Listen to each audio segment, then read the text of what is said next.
여호와께서 모세에게 말씀하여 이르시되 이 명수대로 땅을 나눠주어 기업을 삼게 하라. 수가 많은 자에게는 기업을 많이 줄 것이요 수가 적은 자에게는 기업을 적게 줄 것이니 그들이 계수된 수대로 각기 기업을 주되 오직 그 땅을 제비 뽑아 나누어 그들의 조상 지파의 이름을 따라 얻게 할지니라. 그 다소를 막론하고 그들의 기업을 제비 뽑아 나눌지니라. 레위인으로 계수된 자들의 종족들은 이러하니 게르손에게서 난 게르손 종족과 고핫에게서 난 고핫 종족과 무라리에게서 난 무라리 종족이며 레위 종족들은 이러하니 림니 종족과 헤브론 종족과 말리 종족과 무시 종족과 고라 종족이라. 고핫은 아므람을 낳았으며 아므람의 처의 이름은 요게벳이니 레위의 딸이요 애굽에서 레위에게서 난 자라. 그가 아므람에게서 아론과 모세와 그의 누이 미리암을 낳았고 아론에게서는 나답과 아비후와 엘르아살과 이다말이 낳았더니 나답과 아비후는 다른 불을 여호와 앞에 들이다가 죽었더라. 1개월 이상으로 계수된 레위인의 모든 남자는 23,000명이었더라. 그들은 이스라엘 자손 중 계수에 들지 아니하였으니 이는 이스라엘 자손 중에서 그들에게 준 기업이 없음이었더라. 이는 모세와 제사장 엘르아살이 계수한 자라. 그들이 여리고 맞은편 요단과 모압 평지에서 이스라엘 자손을 계수한 중에는 모세와 제사장 아론이 시내 광야에서 계수한 이스라엘 자손은 한 사람도 들지 못하였으니 이는 여호와께서 그들에게 대하여 말씀하시기를 그들이 반드시 광야에서 죽으리라 하셨습니다. 이러므로 여분네의 아들 갈렙과 눈의 아들 여호수아 외에는 한 사람도 남지 아니하였더라.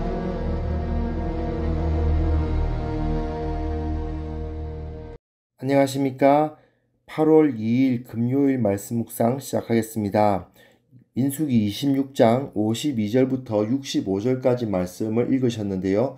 모압 평지에서 이스라엘 백성을 계수하는 이야기의 뒷부분을 읽었고 이제 마감이 되었죠. 제가 자주 예로 드는 어리석은 자, 바보들의 표본이 있는데 자기는 공부를 못해서 대학 못 들어갔으면서 자기가 졸업한 고등학교에서 명문대를 몇 명이 들어갔다 이러면서 자랑하는 친구들이 있어요.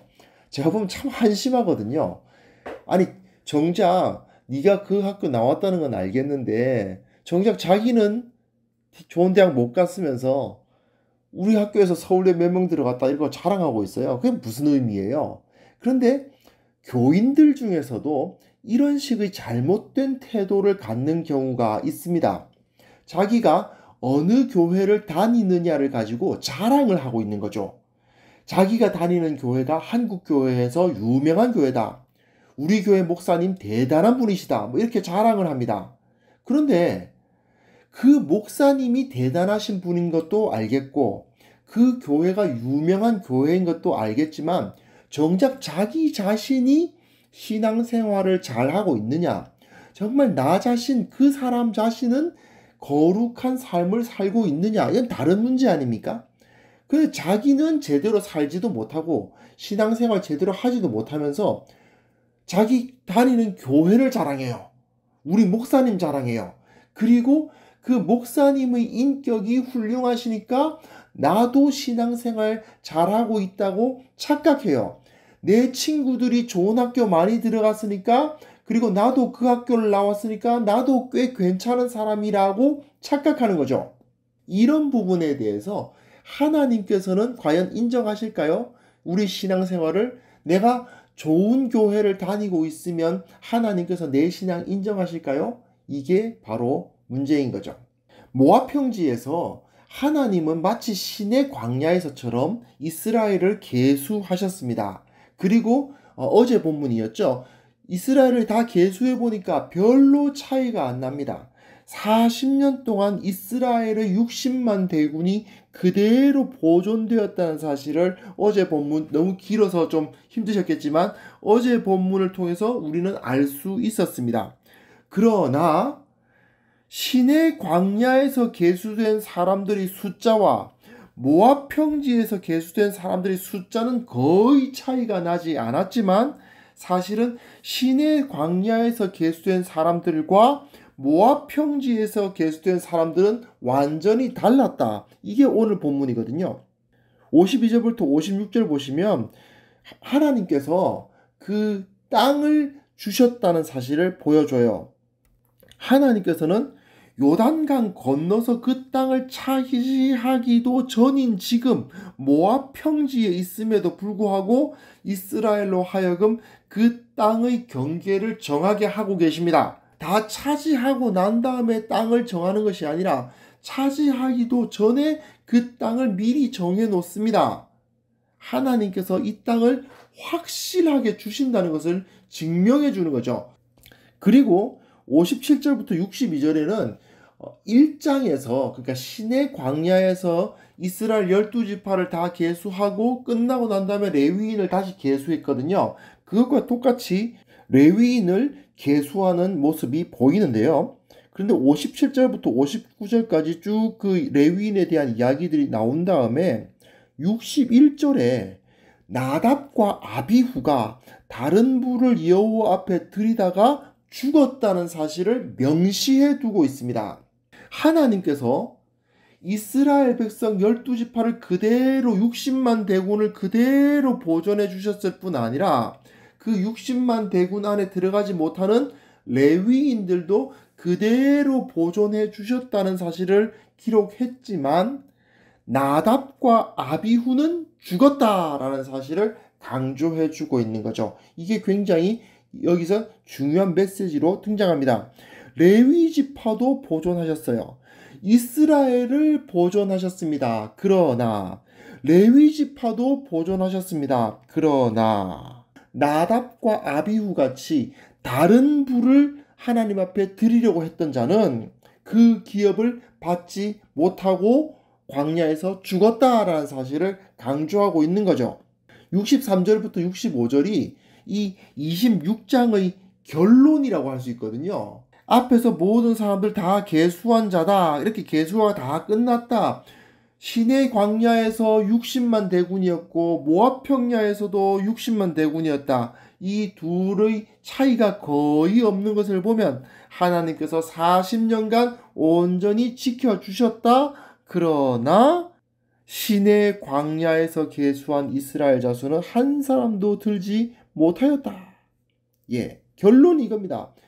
하나님은 이스라엘을 보존하셨다. 그러나 레위 지파도 보존하셨다. 그러나 시내 광야에서 계수된 자는 없다.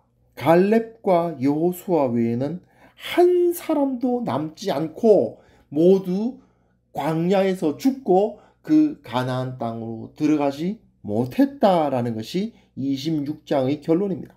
로마서 9장부터 11장에서요. 바울이 자기 골육, 즉 이스라엘 민족이 그리스도를 믿지 않음으로 인해서 끊어지는 것에 대한 이야기를 설명해요. 그는 정말 내가 생명체에서 지워지는 한이 있어도 우리 동족이 구원받기를 원한다고까지 표현을 한 사람이죠. 하지만 민수기의 말씀에도 나와 있듯이 오늘 읽은 말씀에도 나와 있듯이 바울은 이런 말을 합니다. 이스라엘에게서 난 그들이 다 이스라엘이 아니고 아브라함의 씨가 다 그의 자녀가 아니다. 그 사실을 명확하게 나타내 주고 있습니다.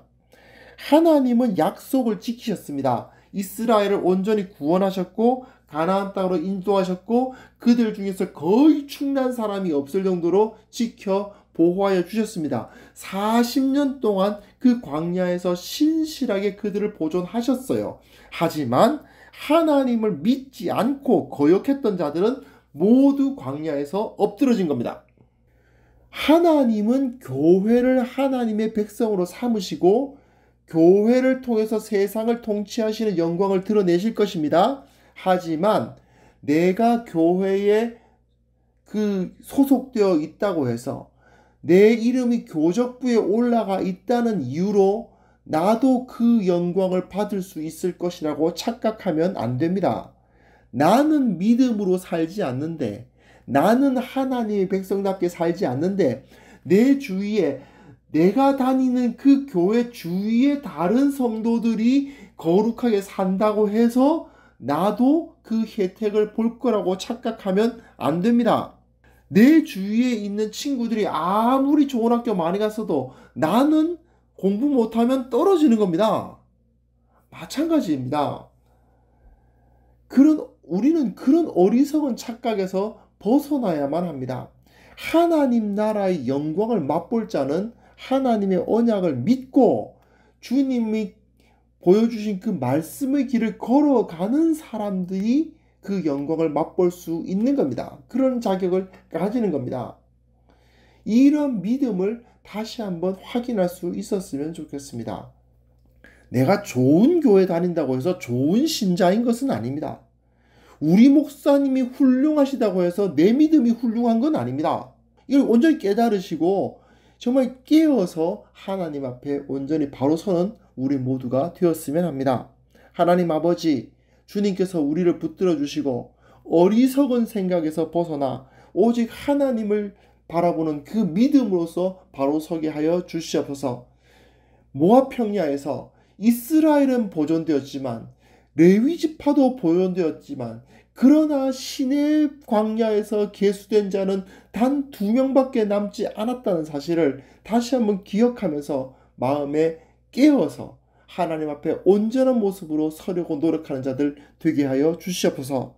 예수님의 이름으로 기도합니다. 아멘.